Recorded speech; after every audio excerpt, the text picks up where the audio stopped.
I normally stop singing when the first person comes into the show, but YouTube is loading really slow today.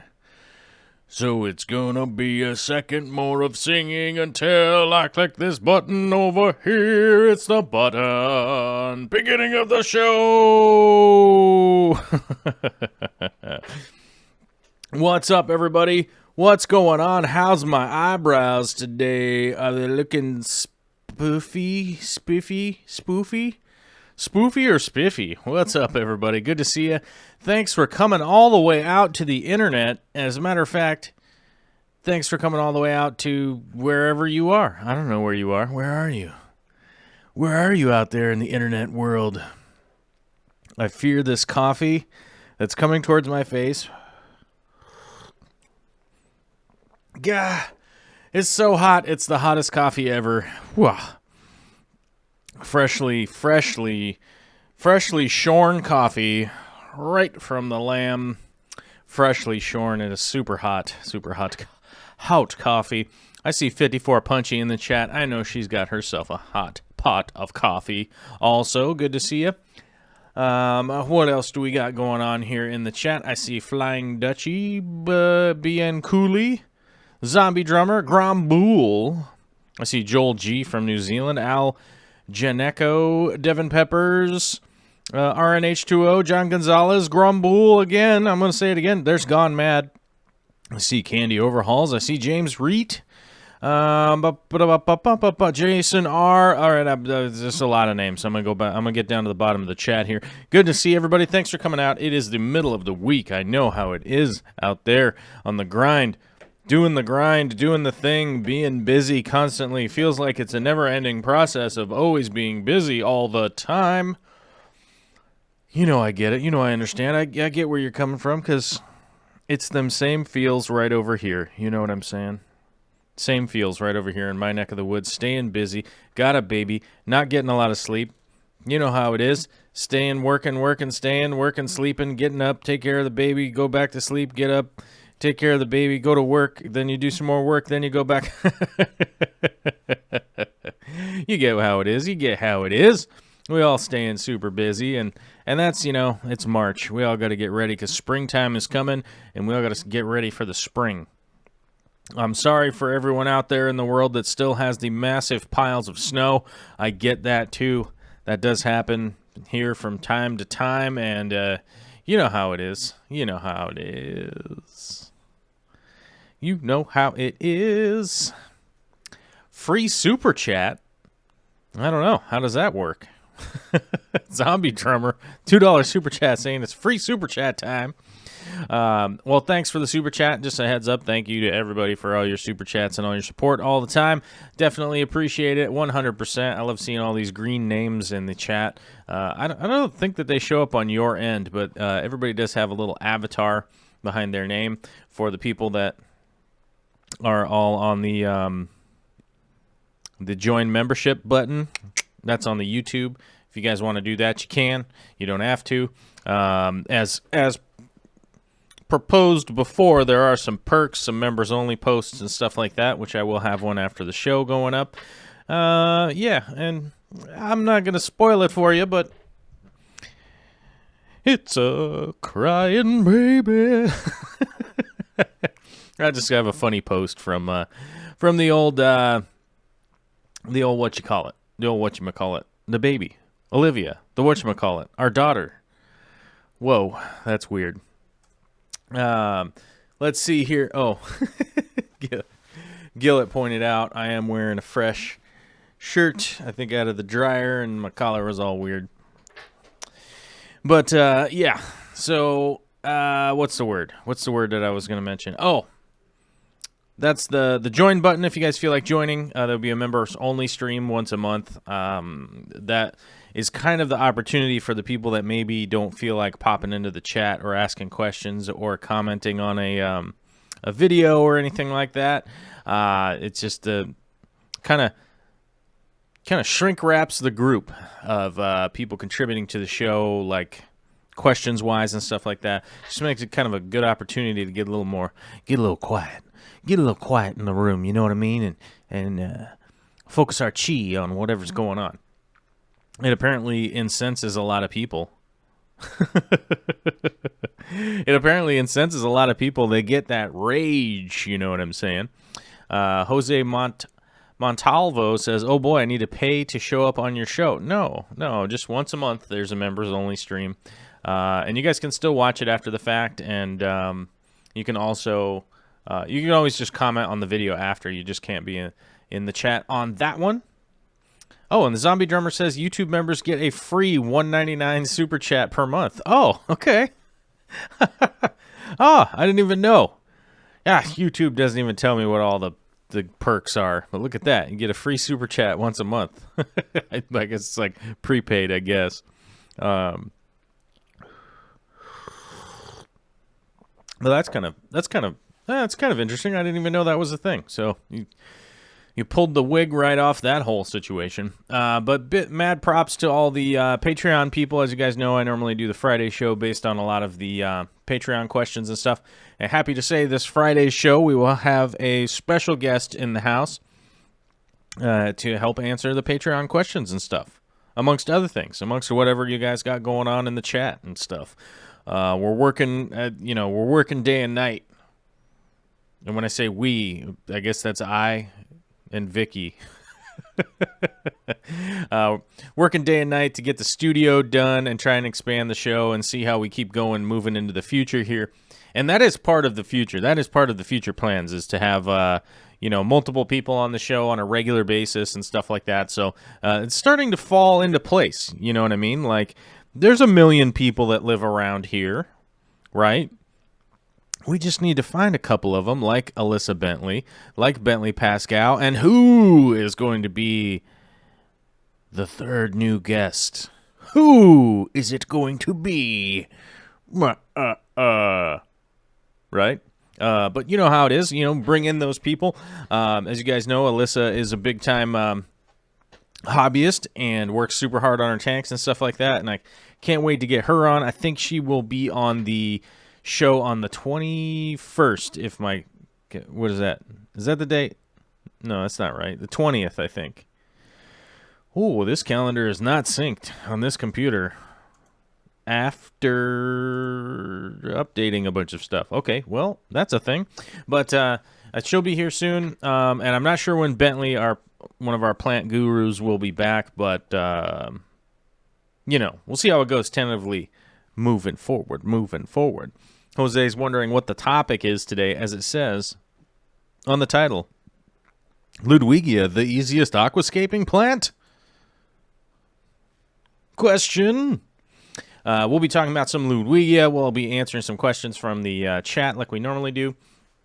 Angel Gabriel is asking, be right back. I'm going to watching while I'm at work with the kids here at the hospital.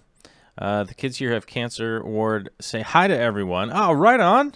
Out there at the cancer ward. Awesome. Love. Hey to all those kids out there at the cancer ward. Just keep going. Keep rocking and rolling. Cancer has definitely hit my family a bunch of times. Just keep rocking and rolling. Just keep doing what you got to do, and it will work out. It will work out one way or another. A lot of people are on your side, the doctors and nurses, and there's just a lot of people working to keep you guys going, and that's just, just stay positive. Just keep positive. I know you're going to be tired. It's going to be painful. It's going to be a lot to deal with and stuff, but, just motor forward. Just keep motoring. I like that song. Motoring! What's your price for fries? Right? Is that how that goes? How much are the French fries? Isn't that what it's? What's your price for fries? Right? And order a side of French fries. Right? That's what it's about. They just they wanted to know how much the French fries were, and so they just wrote a wild melody. We all love you, he said at Bentley. Oh, what's up, Bentley? Just got in from a meeting. What about me? Yeah, I was talking about you, Bentley, and I was talking about Alyssa Bentley, Bentley Pascal, Alyssa Bentley, which the confusion at the Greater Seattle Aquarium Society, that they think that you guys are related somehow with the same first name and last name. It's hard to figure out in what world that's hey, my name is John Tom. And somebody else would be like, hey, my name is Tom Stevenson. And you'd be like, oh, you guys must be related. Right? Although, comical, yes. And one of the reasons I bring up the GSAS, and I also bring up Alyssa Bentley and Bentley Pascal, they were both award winners at the GSAS, which stands for the Greater Seattle Aquarium Society, right? We were all there last night. Had a good time. The guest speaker was Coopy from Aquarium Coop. The Aquarium Co-op had a doo-wop and did a presentation, and I thought it was quite good. I thought it was quite entertaining. I don't know. I think it went over pretty well. I thought the presentation was pretty good. Now I'm kind of feeling like my presentation is going to be kind of terrible this Saturday.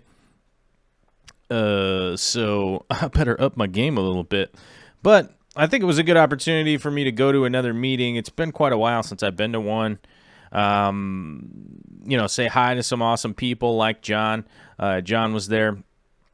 And, it's always a good time. It's always a good time, first of all. And it was a good time for me to also kind of review what I was going to do down in Oregon. And I'm like, I'm going to make some changes. But it was a good thing, because that was my plan going in, was like, oh yeah, let me figure this out. But Bentley got himself some more awards. So did Alyssa. But I think the takeaway that I was like, is that Bentley has gone around the horticulture program 7 times. So he's gotten every award in the horticulture program 7 times. I don't know if he's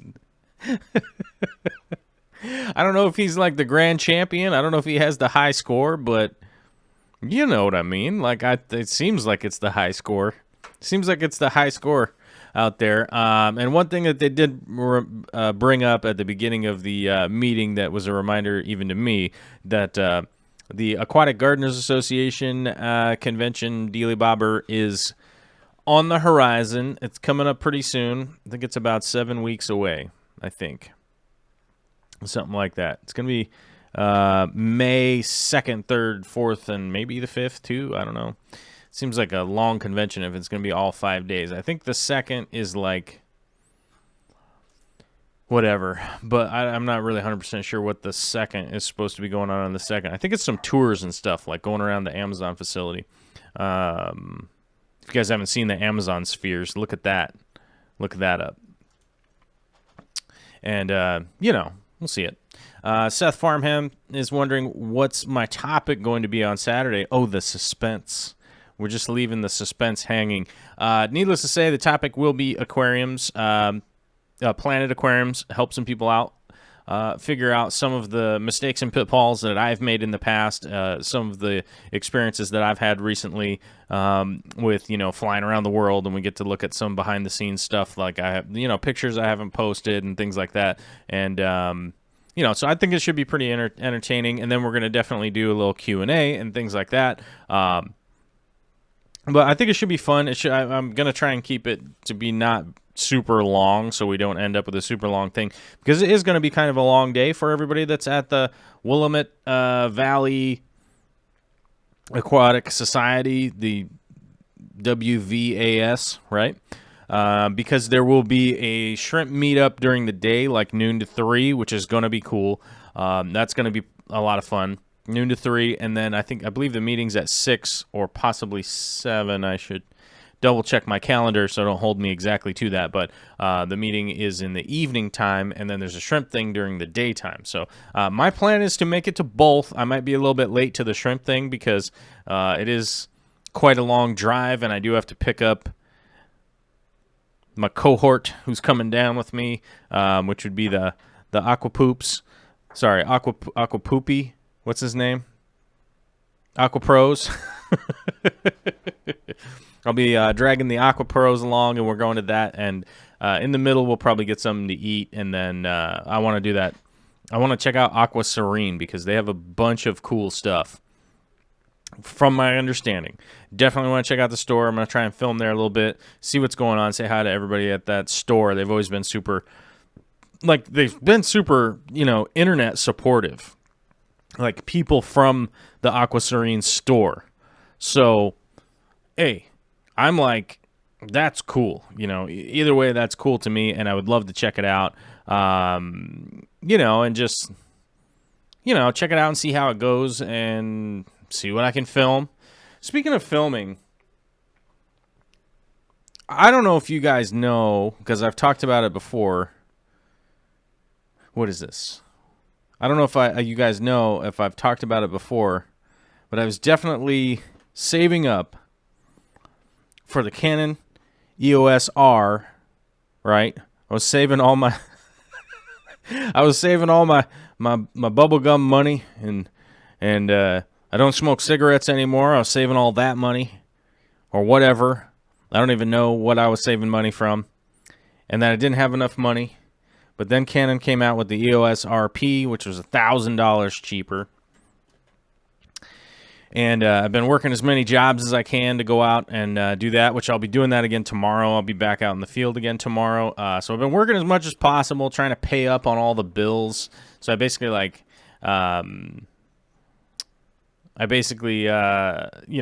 the mortgage extra month ahead, just to be certain that, in case I'm making a bad decision or not.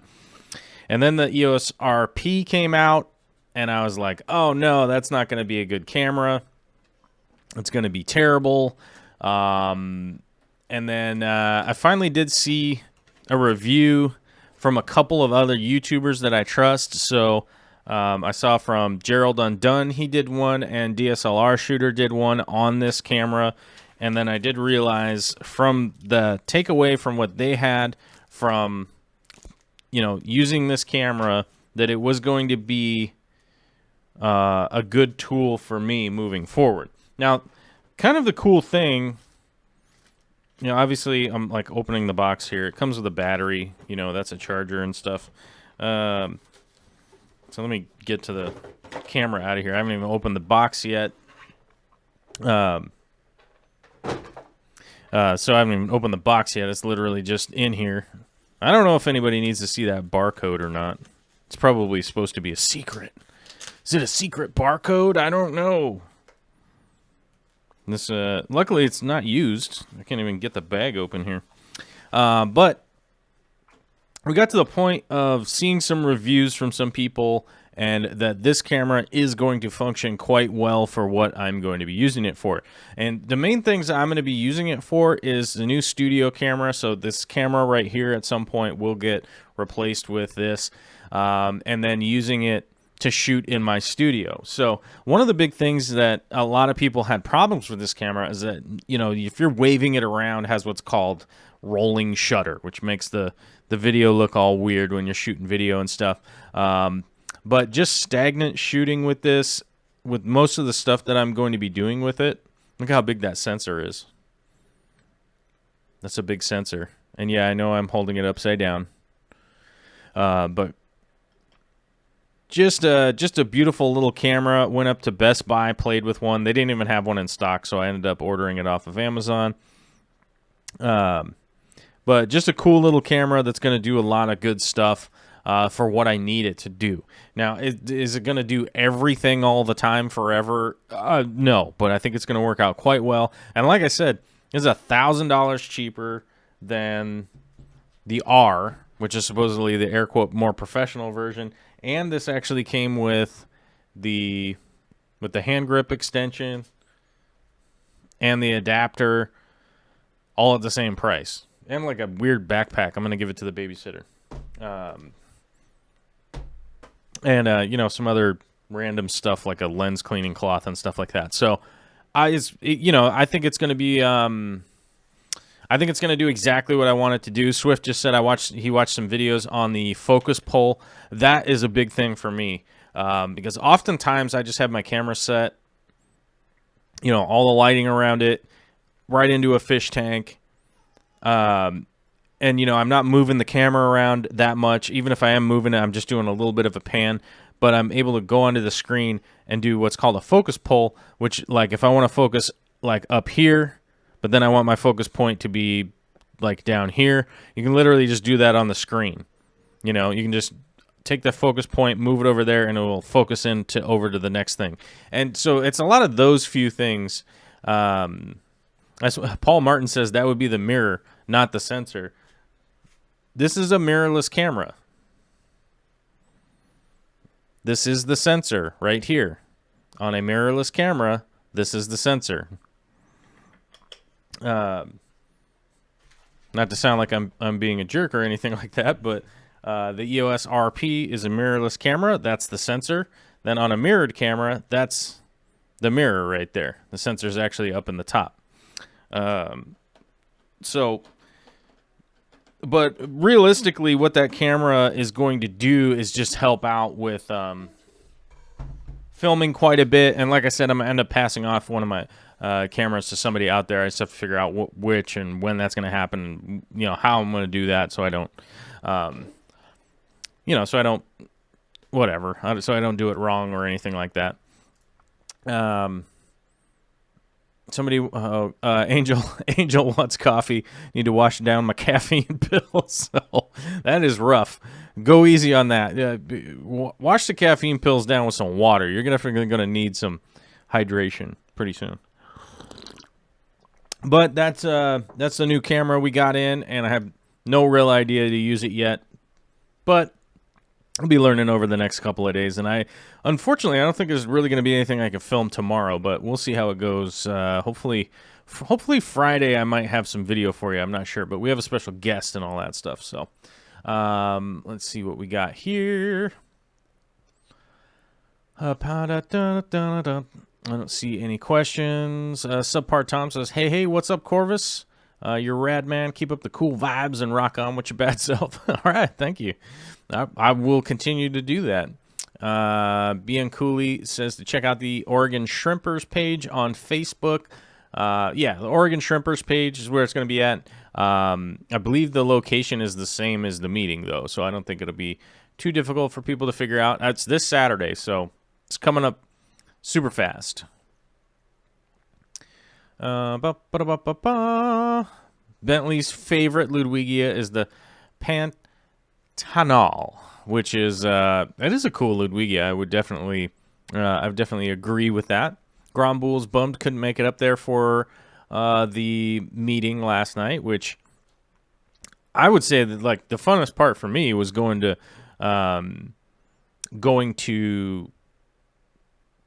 the dinner part beforehand, because it's a really good time to, like, talk to all the fun people at the table and stuff. Let's see. Let me check. Sorry, guys. I'm trying to catch up on your chats here and make sure that we're on it. Do you have a discount for the coop? I want to order with your link. Oh, from Bud. Yeah, Bud, I saw that comment earlier. You guys, I always see your comments. I just don't have time to answer them all right away. And I'm sorry about that. It's just there is a ton of comments that constantly come in, and I haven't had a morning recently to answer everybody's comments. Like, I haven't had a morning free to do that. It's normally what I do is I get up early. Like, I'll get up at like 4:30 instead of 5:15, and then I can normally get about an hour into answering people's comments and stuff like that, but it just hasn't been working out that well recently. But order from the co-op, yes. He's saying that he has an order and he's looking for a discount code. Just so everybody out there knows and everybody's all on the same page, There are no more discount codes for the Aquarium Co-op. They might do a sale at some point in time, maybe, but I realistically wouldn't hold your breath on a sale, because Corey has been focusing on doing the lowest legal advertising price, the lowest price that he can do legally. So just to give you guys an idea, the MAP is the manufacturer's advertised price or something like that. It's basically the MAP is an abbreviation that, if let's say I was going to resell this golden fluid acrylic extender, right? They would literally tell me, like, let's say their suggested retail price is $15, right? They would be like, our suggested price is $14.99. But there will be a point where they're like, you can't advertise a lower price than whatever, like $8.99. I'm just giving an example here. I don't know the accuracy of what I'm saying about golden acrylics, but almost every company has that, right? Is that they go, you can't go below this number. That's what Corey's doing with everything on the Aquarium Co-op. If you've noticed that a lot of plant prices have gone down from even just last week. He dropped a bunch of prices on stuff, which, hold on, I would have to, where did that, Facebook has been totally broken today. I don't know if anybody has noticed that, but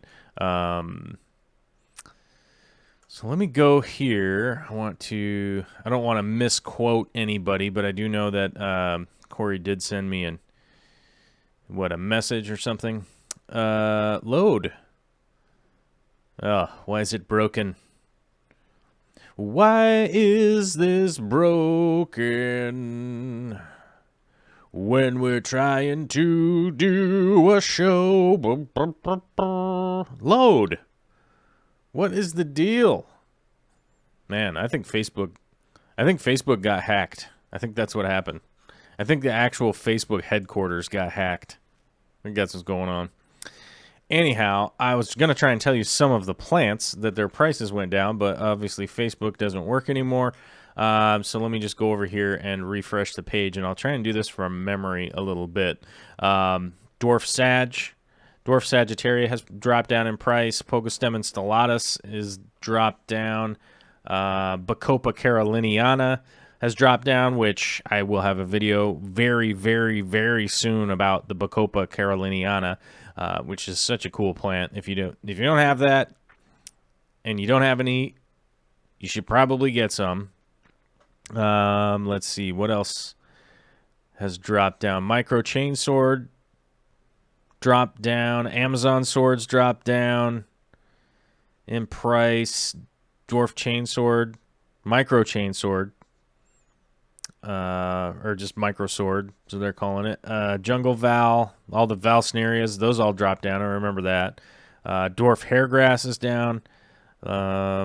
Java fern on wood is all the way down to $26.99 for Java fern on wood. So that's like a big old fern on a chunk of driftwood for $27. That's a pretty good deal. Anubias barteri has come down. That's like only $9.99 now, which I would buy it at that.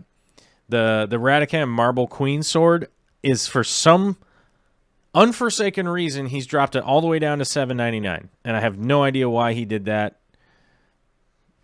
I don't know. That plant should not be that cheap. Like, I'm just saying that's a steal. And yeah, so a bunch of that, just as an example, he dropped all the plant prices down, all of the sponge prices down, filter stuff, all that stuff has all dropped down, and he's just hammering on those guys to get the prices down, get the prices down, get the prices down, instead of a discount code. So, I mean, hopefully that kind of explains, and that's another reason why I do stuff with the Aquarium Co-op. You know, I talk to Corey about this stuff at length. We discuss these things a lot, and then he turns around and does it. You know what I'm saying? So he actually does these things. Whereas there's a lot of companies out there I've talked to over the years about possibly doing a project, possibly doing a this, possibly doing a that, and it never happens. It just never happens. It just never comes to fruition. They never come forward to actually do the project. And honestly, I think it's sort of an operational thing for not necessarily a lot of companies out there, but I think it's just a lot of the people that work at the companies. That if it's somebody like me, and let's say, so we have, I don't know, how many people do we have watching right now? Let me see. How many people do we have watching right now? 119 people watching right now is what it says. It refreshed. 111. Okay, so 111 people watching right now. I think what happens is that most companies go, oh, well, let's get this guy, and meaning me, let's get his attention, right? And then he'll talk about us, and he'll talk about what's going on or whatever, and then that's all they really need, and then they just go away, right? But that's another reason that I really work and love working with the Aquarium Co-op is that he actually does the stuff that he says he's going to do, and he actually follows through on it. It's like it's not even a myth because, he talked at length about how he wants to get the prices down, and guess what? He's buying in bulk. He's forcing the companies to lower the prices and stuff, and he's actually doing it. So I think it's a benefit to everybody out there. I think, honestly, having a planted aquarium or even just a standard fish aquarium or any of that kind of stuff in your life is a beneficial thing.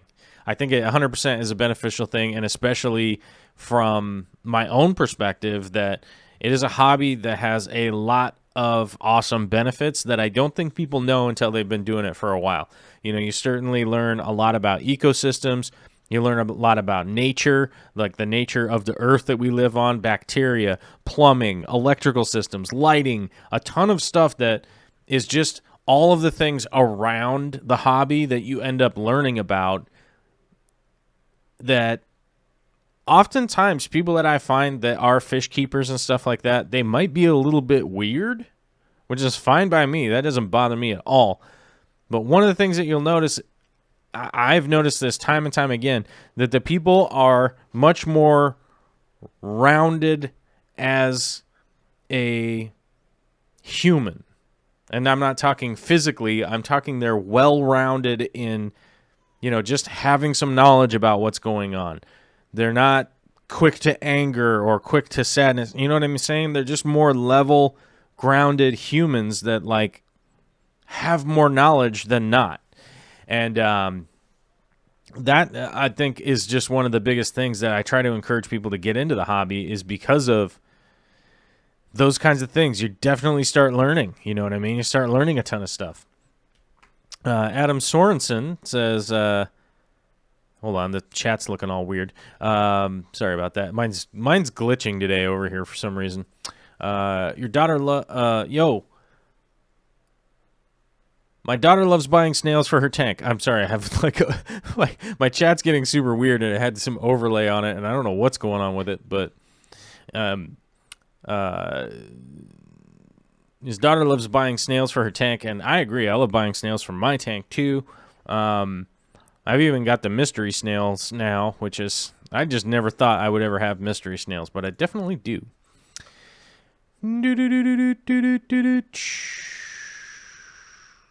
And Bud Hobbs, with the follow-up there, says, all makes sense. That's great for us, just lowering most prices and not doing discount codes. Yeah, I think that's the better thing. I honestly, it kind of makes me feel bad when, there have been sales and stuff like that, and people are like, man, I didn't get paid in time. I didn't have extra money to buy anything, and now the sale's over, and it was like, oh, it died it was over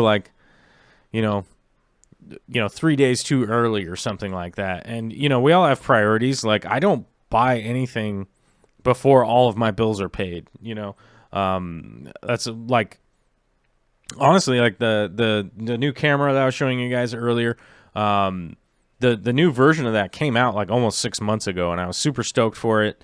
And then I was like, you know what? I'm just gonna wait because I'd rather pay everything ahead, get way ahead before I invest any money in anything. So I get it. I get it when people tell me that. They're like, oh, man, the sale ended before I could buy anything. It's legit. It's a legit thing. So I feel like it's a better deal if you just go like, oh, all the prices are down by 20% all of the time. And it's like it's on sale all year round, basically. So, I think that's just a much better deal for everybody. And, as long as Corey can pay all of his employees, I got to hang out with some of his employees yesterday. There's so many cool people that work there that honestly work super hard and do a great job. So, you know what I mean? I got to reload my chat here. Hold on a minute. I don't know what's going on with my chat today. It is doing some of the weirdest stuff, and I'm going to reload it. And it's probably just going to continue to do weird stuff, maybe. Let's see. All right. Well, either way, everybody mentioned to hit the like button and all that. Let's go over to the video so we can talk about what's exactly going on for the topic of the day. The topic of the day is Ludwigia. Now, Ludwigia comes in many, many varietals, as we saw in the chat earlier. Palustris, Senegalensis, Repens, thin leaf, wide leaf, some of it's green, some of it's red, some of it's orange, some of it's variegated, which means it's got all these spots and veins and crazy stuff going on it. And that's one of the reasons why I always recommend people to get into Ludwigia. There are so many varietals of it, and by the way, the care on Ludwigia is not that far off from each other in almost all of the varietals. Almost all of the varietals are very close water parameters wise, lighting wise, substrate wise, all of those things. Gosh, I'm sorry guys, I didn't mean to cough into the mic. So anyhow, like I was saying, the water parameters are all fairly close. So that, let's say if you had 6 different types of Ludwigia in one tank, you wouldn't have to be that stressed out about trying to add different fertilizers or, oh, I need to move all the lights around and do all this kind of crazy stuff. You don't have to take that into consideration. But now, a good consideration that I have that you guys could look, and as soon as I find the arrow here, where is the arrow? Okay, there's the arrow. Gosh, it's huge today, you guys. Let's calm this arrow down a little bit. So this stargrass I got down here in the front. I've got multiple different types of crypts here. I've got some Aponogeton. I've got Areocalon. There's a lot of plants in this 240 right here. They all sort of have different water parameters and things that they're looking for. So it is a bit of a mix to try and keep this whole tank healthy. That puffer's about to bite my finger. He almost bit my finger.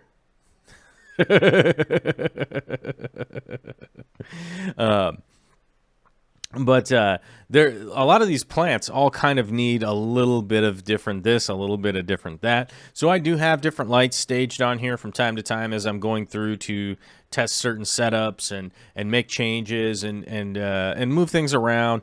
I don't always make a video about something.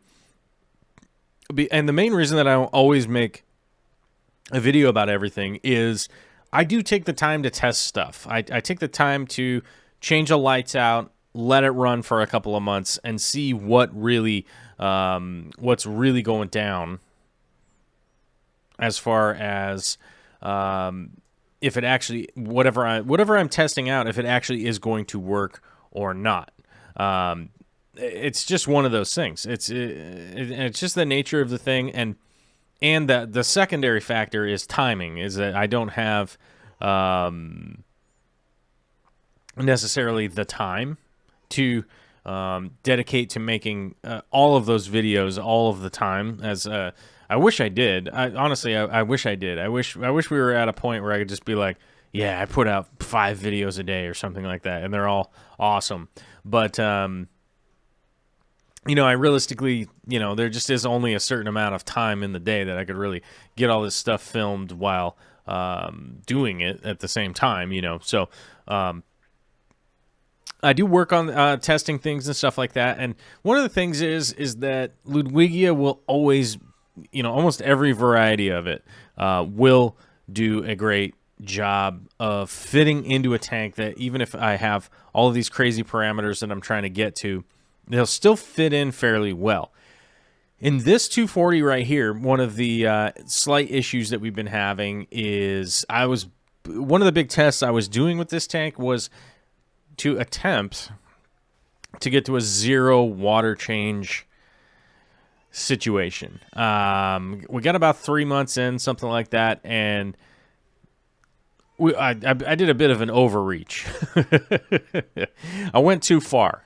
I think I got it balanced to the point where I could have probably only been doing a water change and a little bit more maintenance probably once every 2 months, and I think I probably would have been fine, but I really ran into a brick wall. Basically, my fertilizers were getting depleted too fast. I was ending up with too much debris and detritus without things getting, moved around and replanted and stuff like that, and just kind of doing the basic little maintenance and things like that. And, like I said, I probably would have been fine at the 2 month water change mark, but I got to 3.5, almost 4 months, and it was like, all right. And honestly, like the linchpin in this aquarium is probably having added the puffers. The puffers did quite a bit to change my water chemistry. I'm getting a lot more waste. I've got a lot more snails going in there. I've just got, it was enough of a variation in the tank by adding the puffers, but that's a good thing because it's motivational to me to get back into working with the ecosystem instead of, attempting a method that means I have my hands in there less, which I think ultimately everybody in the world, regardless of who you are, if you could have a beautiful tank and do no effort into it, I think we'd all take that, right? So it is, I still think it's a good thing to continue to be working on, but I don't know if it's honestly a goal for this size of a tank. I think I could probably do it with the 40 breeder again, something along those lines, and not really be a problem. I think I could do it with a smaller tank like that, but just how big this system is and the fish that I'm dealing with, I'm basically going back to those water changes. But to stick with the theme, the Ludwigia that I got going is just some repens. There's nothing super crazy about this plant. It's pretty readily available. It's easy to find. And on a personal note here, I did mention to you guys on the Monday show that I ordered some plants from a company that is not the Aquarium Co-op, mainly because I wanted to see what the customer service looks like from some other companies. I placed the order for those plants, mainly because they're just plants that Corey didn't order, and, I didn't want to force the guy to order something that he doesn't carry, you know what I mean? Like, hey, can you order special stuff for me? And let me see here. Let me double check before I, Monday, Sunday. Where did it go? Should be in here. Here it is. Okay, so Saturday at noon. Place my order Saturday at noon. And today, right now, it is Wednesday at 3:45 p.m. And my order, I still have not gotten a notification. They haven't even shipped my order yet. So Saturday, okay, maybe you couldn't get to it by Saturday. Sunday's a whole entire day that obviously they didn't get to it. Monday's a whole entire day they didn't get to it. Tuesday's a whole entire day they didn't get to it. Wednesday, so far, is an entire day that they haven't gotten to it. They haven't even put it in the mail yet. So it's one of those weird things that I could have just driven up to the co-op and back, even though it's a 2-hour each way extravaganza when the traffic's bad. But Actually, sorry, let me rephrase that. When the traffic's normal, it's a 2-hour drive. And these guys haven't even shipped them out yet. So, I don't know. Maybe they're going to show up. Maybe I'll get an email that lets me know what's going on. Like something happened. But, and Hebrew Hammer's wondering what the site was. I'm not going to... I'm going to shake my finger out here. I'm not going to say who it is until I find out what's going on. That's kind of the rules. Is it a cliffhanger? I don't know, but they still just haven't sent it out yet.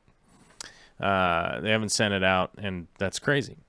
But Hebrew is saying, I prefer my plants to grow straight up. Ludwigia is a good one for that. It does grow straight up. It's a great back of the tank background. You can even use it as a mid-ground plant. It's great for filling in areas and stuff like that. Super easy to take care of, especially when it comes to propagation.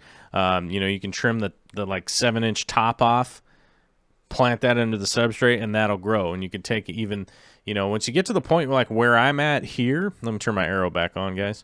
Arrow, hello, activate. That's not it. Where did my arrow go? Oh, there it is. Okay.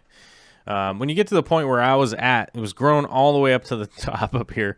And you can see what I'm doing is I'm trimming the tops off and I'm replanting them and I'm actually pulling everything from the base down here out.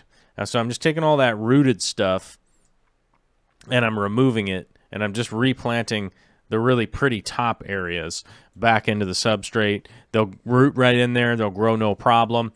And, yeah, and that's just going to work out fantastically.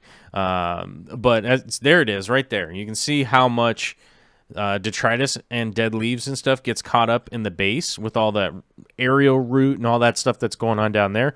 Just trim that off, and that will actually sprout some plants if you want to go that route. You could take all that rooted base and stuff, maybe pop it into a system that is going to grow, that could grow them up in an immersed system. That actually is a great way to get some serious propagation on a plant like this. I've got some. I'm trying to think of I've got some Ludwigia palustris that's growing immersed right now, and it's looking crazy cool. So I'm thinking that might, I've seen some guys do that with as a paludarium plant in the past, and I'm thinking that that's definitely a candidate for a paludarium plant that is really, really pretty.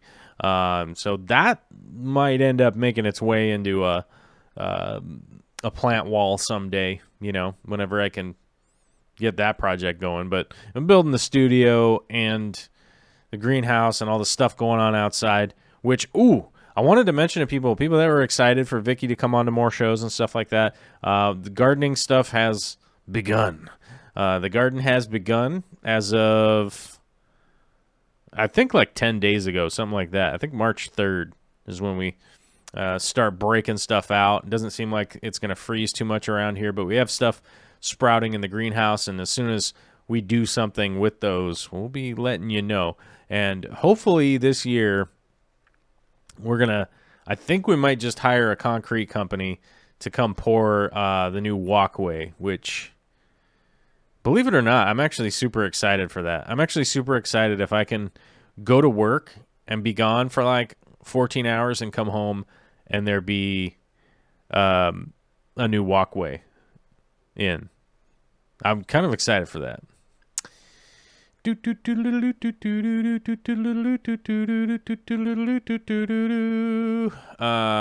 Hebrew Hammer, my plants from Aquarium Co-op came in pretty bad condition on 3 orders, and the plants I ordered from Planted Aquarium Central came in nice, but he's in Florida, so it could have been a long trip. Yeah, I don't know. I don't know what could have happened with that, but Planted Aquarium Central could have probably just driven them to you.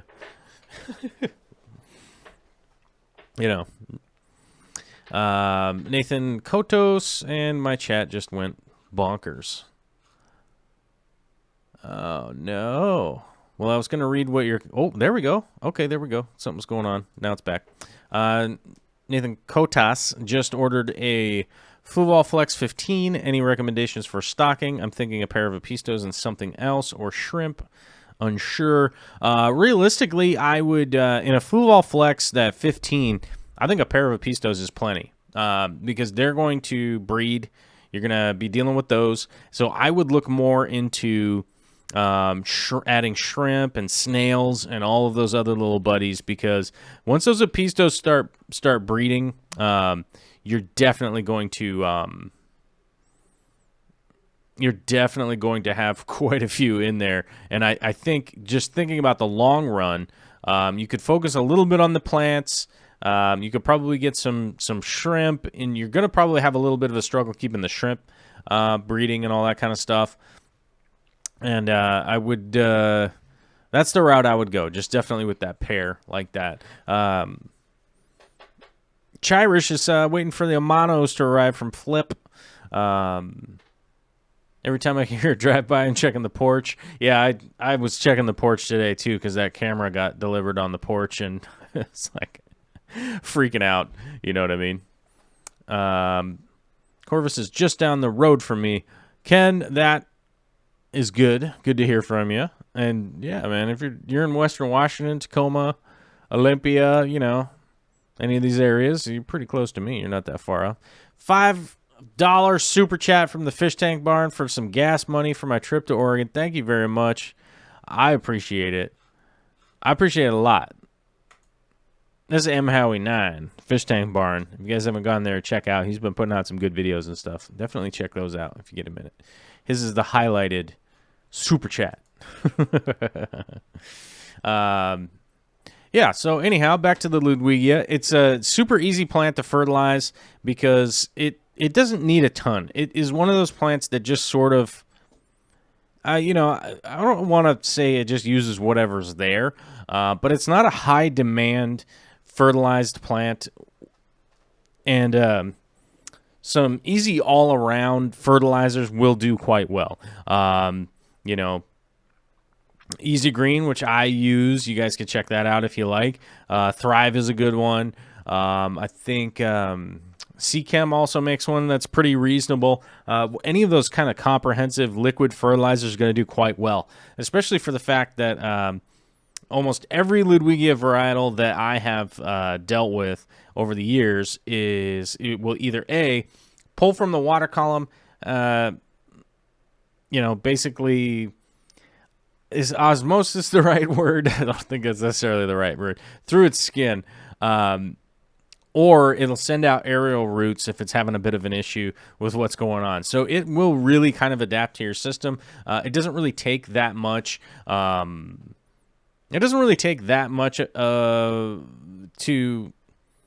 really be successful with this plant. You don't need high light. You don't need like a really intense light.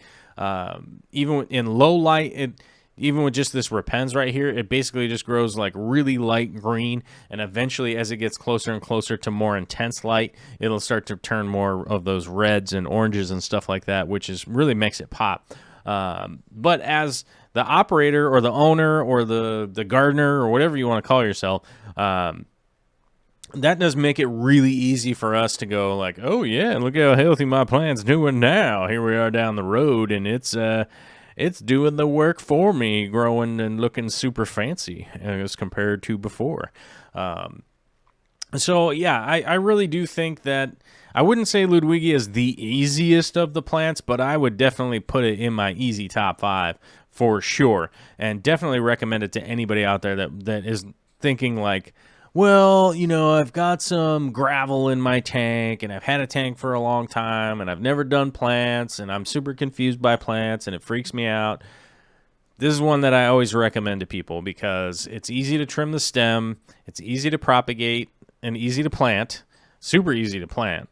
You can see there I'm just using those tongs and just grabbing the base of it, stuffing it into the substrate, let go of the tongs, release, leave it down into the substrate, and there you go. Doesn't take a whole lot of crazy work or anything like that.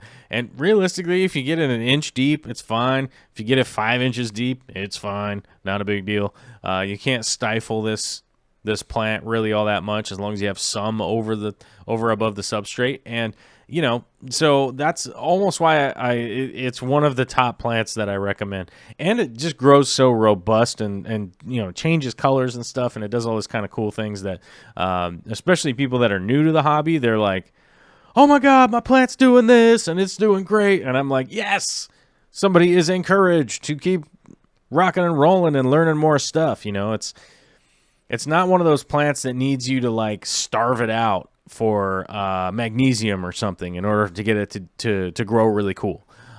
You know, you don't have to do any of that kind of crazy stuff with it. As far as lighting goes, as you guys know, I use the Fluval, either the 2.0s or the 3.0 lights. Those are by far my favorite planted lights to utilize right now. Are they the brightest lights? No, I don't think that they're the most intense, brightest lights that you could possibly find. You know, Mama didn't raise no fool. I know that there's brighter lights out there, but I just think bang for the buck as far as the adjustability goes. They're waterproof. They're an all-in-one unit. They have the adjustable legs. They have the app. They don't need a timer because they have a built-in timer. There's just a lot of good going on there, and they grow plants quite well. The penetration of the light does work fantastically. You know, it really comes down to that par versus per debate. Which I don't really think is a debate, you know.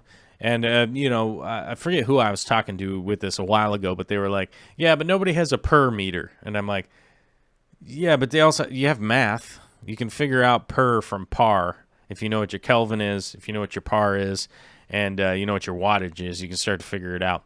But I get it. People don't want to take that extra legwork, but it does work quite well.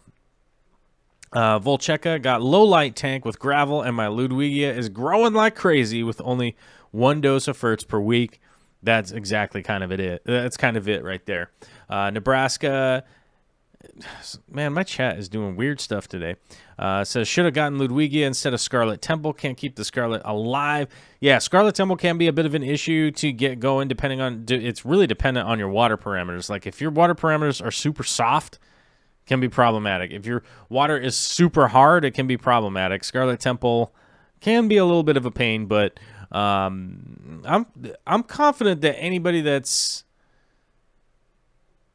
you know, working on the problem of Scarlet Temple, you know what I mean? Like you're figuring out like maybe a little bit this week, a little bit that week, unless it's completely melted off. I think you'll probably sort it out and get it figured. Like maybe you just need to add a little bit of light, you know. It might be super easy. Brian Nepple says, I continue to struggle with stem plants. Might be time to focus on crypts since they grow really good for me. Yeah, that's, you know what, Brian, that is a perfect statement. Like, I would 100% recommend to anybody to keep playing to your strong suits because, so, hold on. What do we got going here? Where'd my arrow go? There's my arrow. Okay. Like, these back here, those are cryptocorini, you know? So are these. And there's actually a different varietal down here in the front, which my arrow can't even get close enough. But this is 2 different types of crypts right here. This is like 3 different types of crypts right here. I highly recommend anybody that, like, if you're seeing success with a certain plant, you know, obviously you want to check the water parameters to see if they're, like, way off, right? But you know, when I say that, I mean in regards to if you're going to bring in some new plants, right? You know, double check what you got with your water and stuff like that. But play into your strong suits. Like there are times when it is good to struggle and try and figure out what you got going on.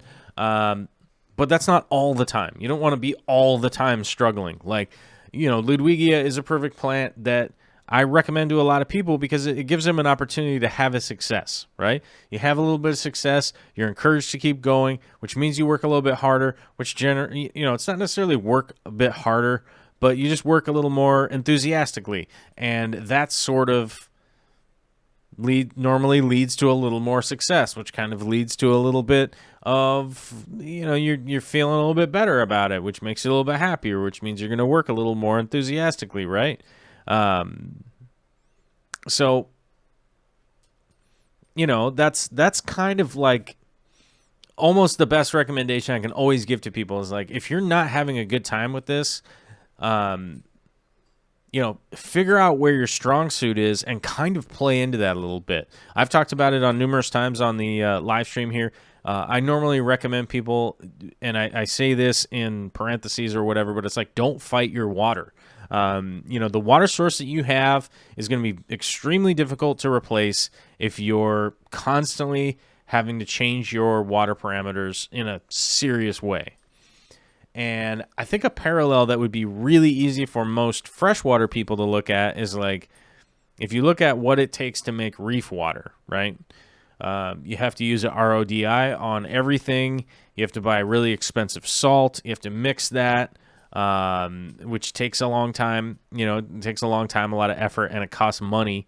So there definitely is, there's a perfect example right there, is that people are like, oh, reefs are so much harder to do than freshwater. And that's one of the main contributing factors as to why people would say doing a reef is much harder than doing a freshwater tank.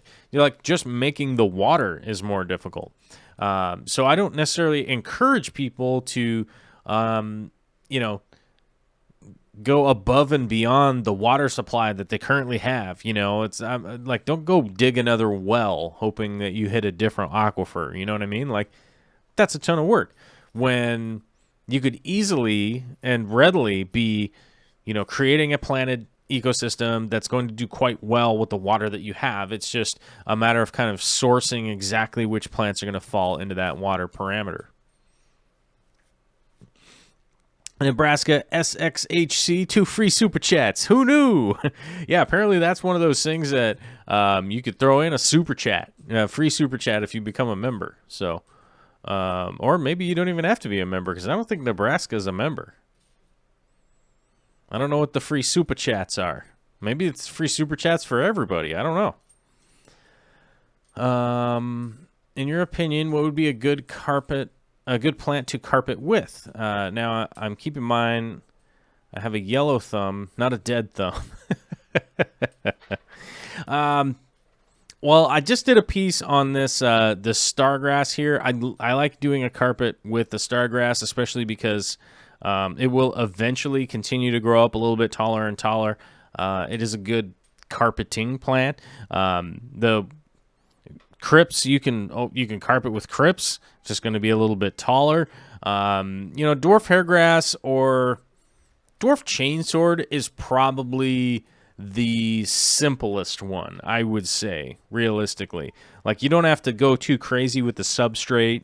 You're not going to need a ridiculous amount of light or a ton of CO2.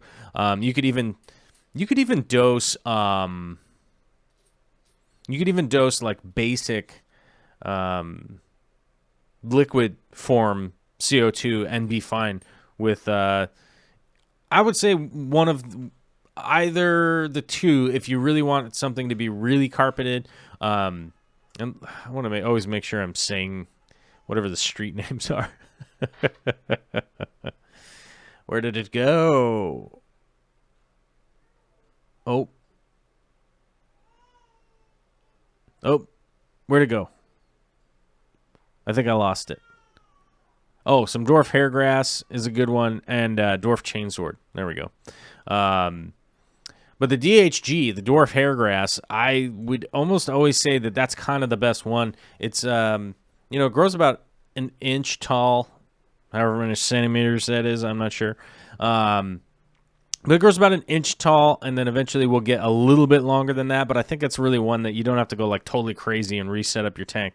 Like dwarf baby tears is a perfect example of, if your tank's just really not falling into line with exactly what dwarf baby tears need, you could really run into a problem. You could really just get in a spot where like it just keeps dying. And if anybody's wondering what I'm talking about when I say dwarf baby tears, it's Hemianthus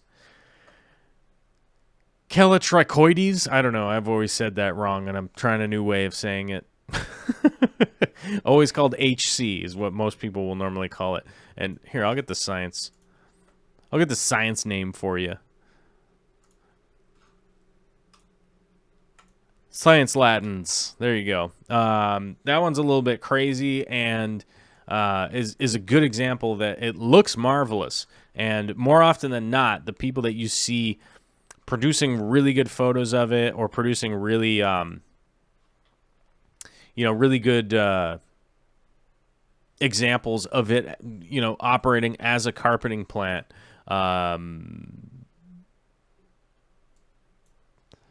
Really, like, it's because the situation that they have going for it is pretty perfect. You know what I mean? So the tap water that they got, they're doing water changes. They probably have really high CO2, and they probably have like a pretty shallow tank and stuff like that. So it's really easy to pump a lot of light in there. I found that, personally, especially from having a lot of interactions with Tom Barr, he always recommends if you're going to do some dwarf baby tier stuff, just think about growing it outside, like as a plant on your patio. And I think I'm going to be going that route this year because he's been yelling at me for years to do that. I mean, not yelling, but you know what I mean, razzing me, giving me a hard time. And I think I'm going to go that route this year. I haven't gone to his house. I'm like, yeah, now I'm actually seeing it in person, and the pictures were rad, but now I'm actually, like, poking it with my finger, and it's as cool as having an aquarium, so, yeah. So I'll probably be doing that. I'll probably be doing some of those this year. Let's see what's going on. Let's check the email over here. 1, 2, 3, email. Oh, we got a notification from Patreon. We got a brand new patronizer. Mauricio, brand new patronizer today. Thank you very much. I appreciate it. And a big shout out to Randall Bowman for becoming a brand new member today. That means we've gotten some members on Monday, and we got a new member today. Yes. That is awesome. That's very encouraging. I don't know how many times I've mentioned it on this show, and I don't know how many times I've gotten emails about people like, yeah, you're always out there just shaking your can around like a homeless person. And yeah, I don't know. My whole reasoning for ever bringing it up is just to express my gratitude as we continue the process of hopefully building something that is really cool and be a really cool show. And I hope I bring value now. You know what I mean? I hope I bring value now. But, oh yeah, that reminds me. But yeah, just a big shout out to everybody. Thank you so much. I really do appreciate your support, and you always make my gratitude list. But Liliopsis Brasiliensis, I always say that one wrong too because I'm not Latin. But, that would be my favorite sort of pretty easy carpeting plant right there. So if you look that up, or I could promote and post the Aquarium Co-op link or something. Oh no, I've fallen behind on the affiliate. Oh well, that's okay. It happens sometimes. But yeah, thanks, guys. I just wanted to express my gratitude to you all. Thanks for tuning in. Let's see what kind of... let's do some quick-fire questions here as we get into the end. Kyle Knutson, a picture of Bob Dobbs when you become a member. Lol. Not bad. You get Bob Dobbs when you move into your second month of being a member. You don't get it right out the gate. You get a green arrow right out the gate. Because we around here on this channel are all about putting arrows into videos because it's hilarious. And that's a little bit of our inside joke out here with the Oceaneers. We like to, we like to talk about... We like to talk about stuff and put arrows into videos like this bright red one right here. Where did it go? Oh, yeah. That was like the Kool-Aid man of arrows. Let's see. So, yeah, you don't get the Bob Dobbs right out the gate. And the third month, boy, howdy, that's going to be a surprise when that starts kicking in. It's going to be a while down the road, but only a couple people know what that's going to be. No one has it yet. That's how new we are to this membership game, you guys. No one even has the third month yet.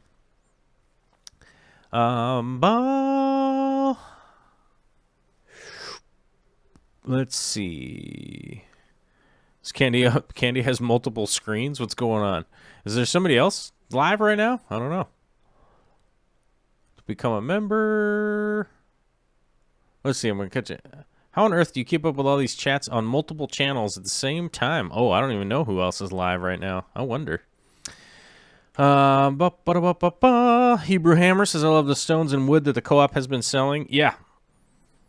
I helped unload a whole truckload of that stuff, so you guys better go buy it. Otherwise, I'm going to end up slowly but surely buying it all. You know. Yeah. Punchy, make sure to yell, hit that like button, people. Who else is yelling about that? Seth Farnham says, is Ludwigia Repens super red, similar to care to other Ludwigia? Yes, realistically. It basically has the variant gene in it so that it is going to naturally do that. You don't have to pump like a ton of light at it. I would recommend just a little additional fertilizer for any red plant. So I would give the same sort of standard canned response on that one, is that yes, you probably do want to bump the fertilizers up just a little bit just to make sure, because typically red plants are a little more hungry, right, than other plants. And so that's really the only thing that I would do. I wouldn't go totally crazy.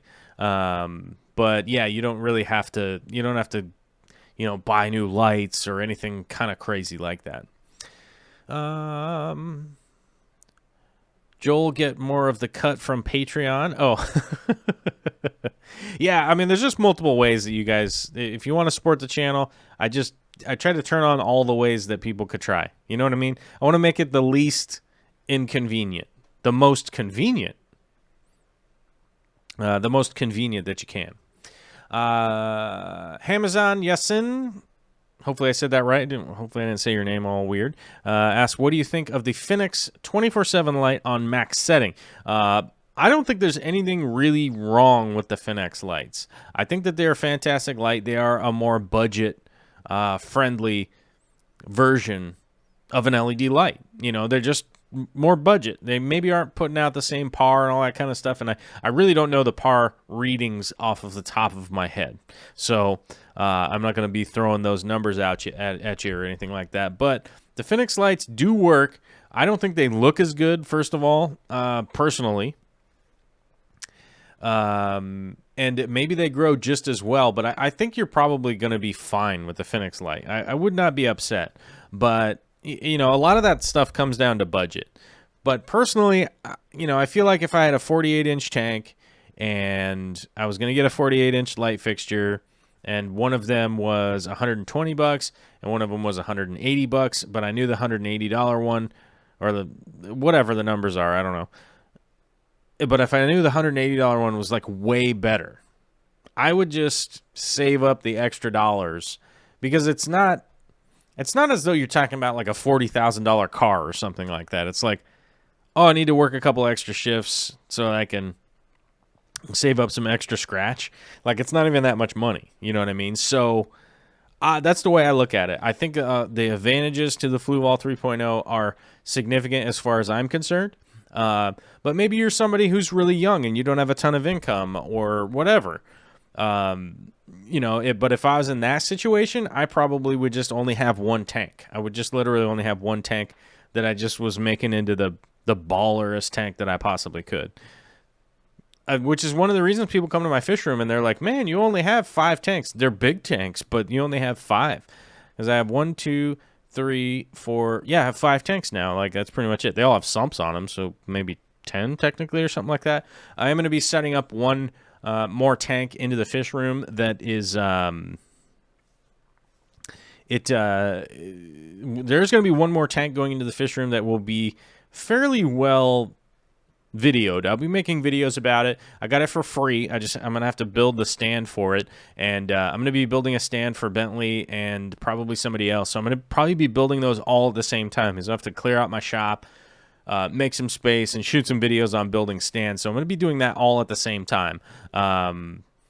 sometime fairly soon. So, stay tuned for that. But that's one of the main reasons I only have this many tanks, because I can't afford to constantly be switching stuff up, moving things in, moving things out all of the time, out of a bunch of small tanks. You know what I mean? Because you just end up ordering like way too much stuff. You end up collecting too many fish, too much fish food, you get like needled to death. You just get these death by little tiny needle wounds, right? And you just really get hammered by all the little tiny costs of running a whole bunch of tanks. Right now all I need to do is run one CO2 setup that runs all 4 of the tanks. So, I really don't have to worry about like one of those. So that's kind of the recommendation I would do. Like if you were on a really strict budget, I would just get more into the habit of going like, you know what, I'm just gonna have one and make it really cool. That's what I would do. We have another new member, Kyle Knutson. Oh my gosh, coming in hot and fresh. Ooh, multiple members in one day, you guys. What are we supposed to do with multiple members in one day? That's pretty wild. I'm going to be honest with you. We've only been doing the member thing for a little while. I feel like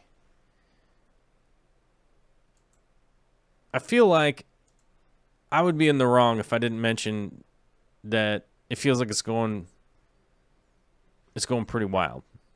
Oh man, we had like a new Patreonizer, but then we lost a Patreonizer during the show. That's weird. That is weird, you guys. It's weird when that happens, but hey, that's how it goes. Maybe it's those people that I ordered plants from. I don't think they're patronizers, but you know what I mean. All right, guys. I feel like we're getting to the end of the show. We're starting to talk about weird stuff. Do you not recommend dwarf sedge as a carpeting plant, or should I go with dwarf chainsword? Which would you recommend in a 10-gallon tank? That's more just like kind of personal preference. They aren't really going to be... I think the dwarf chainsword is a lot better to manage personally for me, but that's just, that's like with planting and keeping track of it and all that kind of stuff. Like I find the chainsword to be much easier to deal with than dwarf sedge. Dwarf sedge has a tendency to just show up in weird spots. You're really making a commitment with it also, because I've had big bins of old substrate that had no water on them for months and months and months, and then all of a sudden when I put that substrate into a tank, a week or two later, or however long it was, her dwarf sedge showed up. It's just waiting. It was just in there waiting, hibernating, just being a creep in the dark. Oh, we got a yellow super chat, you guys. What are we supposed to do with a yellow super chat? Freak out and yell? Surprises! I can't yell anymore. I might die. Largemouth Bass with a $10 super chat said, just received the Canon M50 bundle today. 2 lens, multiple filters, tripod, 3 batteries, 64 gig card, and much more. Can't wait to start using it. Thanks for the recommendation. Yeah, I love the M50. I think the M50 is great. I got one right here. That's my other my little camera. One of the big differences between the M50 and the RP, you guys, is the sensor size. So they use different sized lenses. I'm slowly but surely moving all of my cameras over to full frame if I can, or if I, is it worth it? I don't know. Yes, but a lot of my expensive lenses and stuff are full frame, and to get the full use out of those lenses, and just switching over to full frame cameras, they're much larger, and it's just a different thing. But the M50 is awesome. I definitely recommend it to anybody, because as an interchangeable lens camera, which means you can take the lens off and put a different lens on it, it's much, much, much more affordable to be at the M50 as opposed to the RP. The lenses are way more affordable. So it's definitely a great spot to start out with. Oh, let's see. Hamzan says how to optimize CO2 using a hang-on back filter in a 10-gallon tank. You optimize CO2 exactly the same way with any kind of filtration. You will have a little bit of a gas off from anything, the air and water touching. I was literally at the Aquarium Co-op yesterday explaining this to some of the people there, that they're really concerned about gas off. And I have to remind people that regular water has between 7 and 10 parts per million of CO2 in it. It just doesn't dissolve as well.